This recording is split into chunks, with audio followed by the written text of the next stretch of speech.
좋은 아침입니다. 우리 찬양하시면서 아침 제풀 함께 들으시도록 하겠습니다.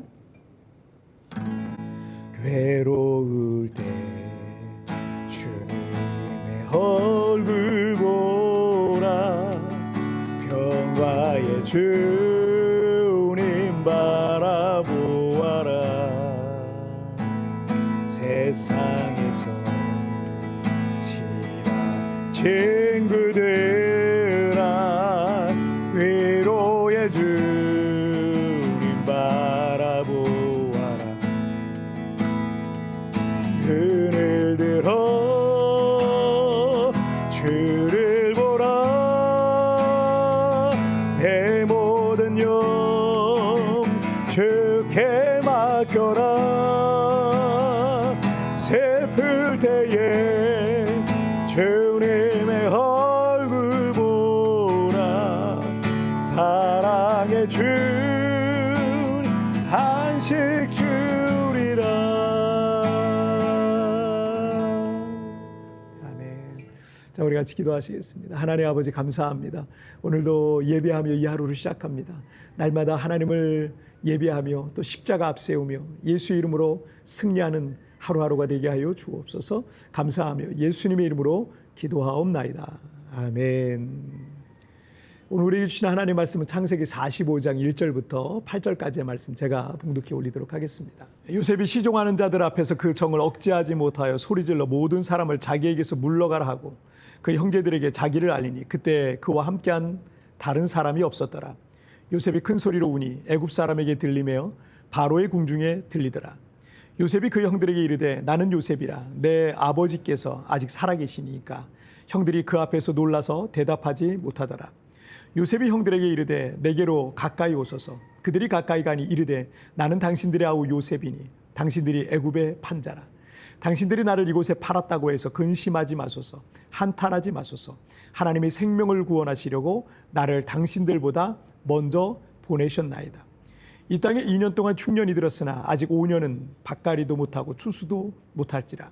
하나님이 큰 구원으로 당신들의 생명을 보존하고 당신들의 후손을 세상에 두시려고 나를 당신들보다 먼저 보내셨나니, 그런즉 나를 이리로 보낸 이는 당신들이 아니요 하나님이시라. 하나님이 나를 바로에게 아버지로 삼으시고 그 온 집의 주로 삼으시며 애굽 온 땅의 통치자로 삼으셨나이다. 아멘.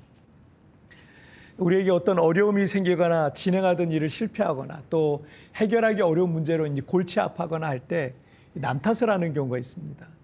정치인들이 잘하는 것 중에 하나이기도 한데, 새로운 정권에 들어서면 전 정부 탓 많이 하죠. 물론 이전 정부가 제대로 잘 못했기 때문에 다음 정권에서 그걸 떠안고 고생하는 경우도 많습니다. 하지만 그렇게 잘못했기 때문에 국민들이 대통령도 새로 뽑고 정부를 새로 구성해서 앞으로 더 잘해보라고 하는 겁니다. 그런데 생각대로 잘 안 된다고 계속 전 정부를 탓한다면 그것은 스스로 자신의 무능력을 고백하는 것과 같은 거예요. 남 탓할 수 있죠. 누군가 다른 사람 때문에 어떤 외부적인 상황과 환경 때문에 일이 잘 안 될 수도 있고 중요한 프로젝트를 실패할 수도 있을 겁니다.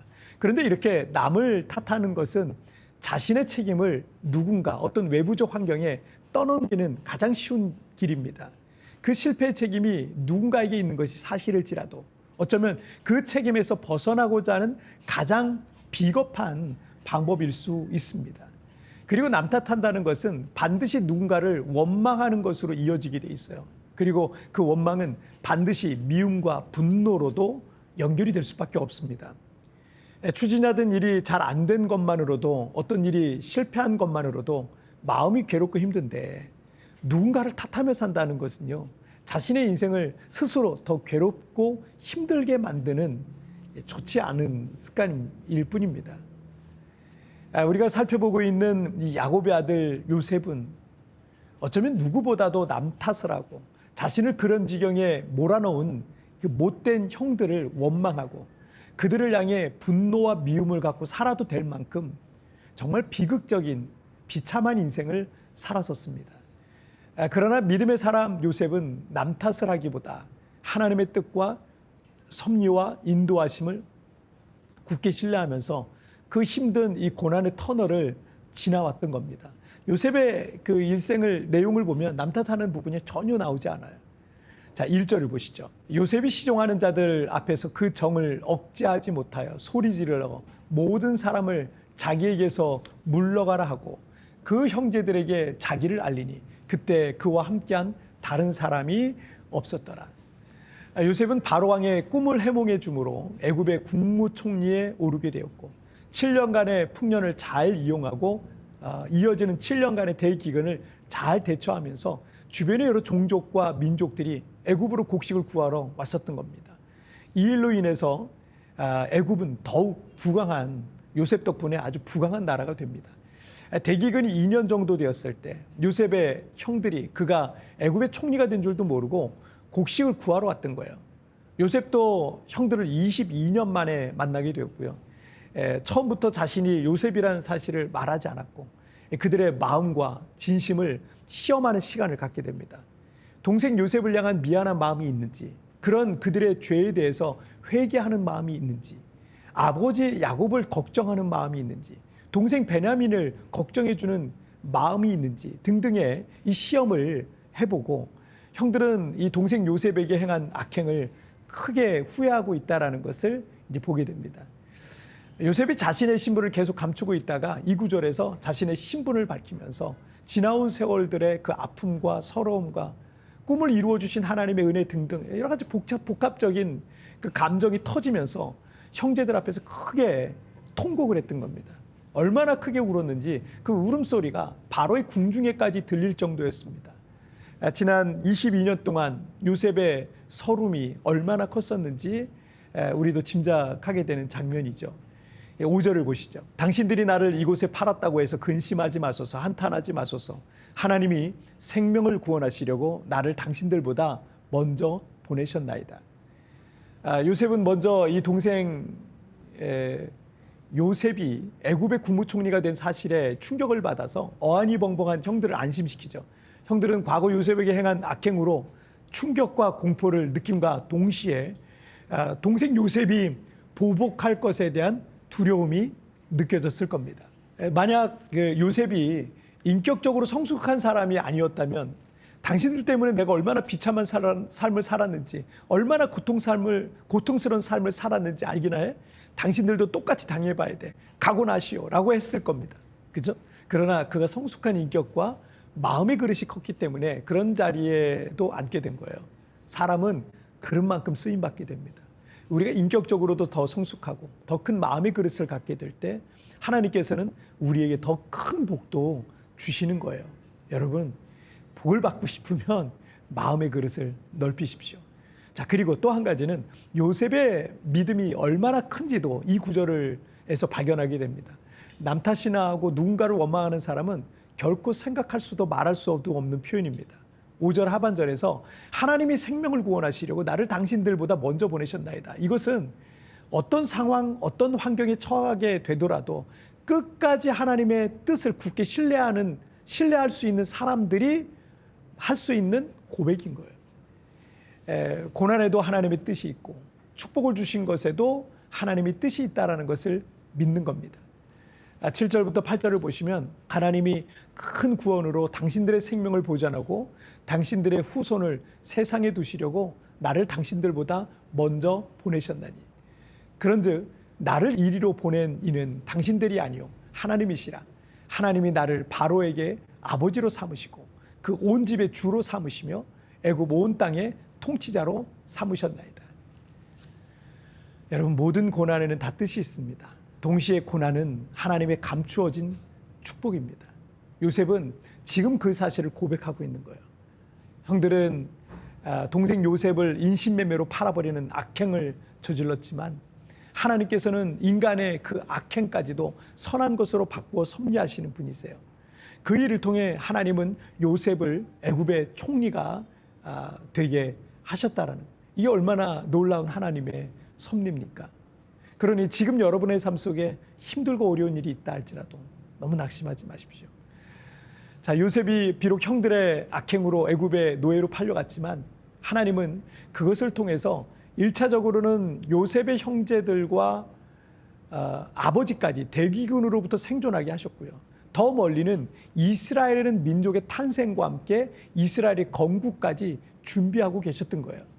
이스라엘의 시조인 아브라함이 이 가나안 땅에 처음 정착해 살았고 그 아들 이삭 그리고 야곱과 그의 아들들이 4대에 걸쳐서 가나안 땅에 살고 있었지만 이 가나안 땅의 원주민들이 이 가나안 족속들은 매우 많고 강했기 때문에 야곱은 그곳에서 이 작은 부족을 이루면서 살고 있었던 거예요. 만약 거기서 계속 살면서 자손의 자손을 보게 된다면 언젠가 큰 민족과 나라도 이룰 수도 있겠지만 그 과정에 하나님의 개입과 역사와 언약의 성취 같은 것들에 대해서는 믿는 마음은 안 생길 것 같아요. 우리가 어쩌다 보니까 이렇게 크게 됐다 이렇게 생각할 수 있겠죠. 자, 그런데 애굽의 총리인 요셉 때문에 야곱의 자손들 70명이 기근을 피해서 애굽에 내려가 살다 보니까 무려 430년이란 오랜 세월이 흐르게 된 거예요. 요즘 우리나라에도 외국인들이 점점 늘어나고 특히 중국인들과 무슬림들이 많아지다 보니까 점점 이 사회적 갈등이 나타나고 있는 걸 볼 수 있습니다. 물론 그 중에 선한 분들이 많이 있겠죠. 그러나 이런 일들이 지금 나타나고 있죠. 야곱의 자손들 역시 애굽에서 영원히 살 수는 없었어요. 그들은 외국인들이었고 나중엔 애굽인들의 노예가 돼서 고통 가운데 하나님 앞에 부르짖는 상황까지 이르게 되어서 출애굽의 역사가 그래서 시작된 거예요.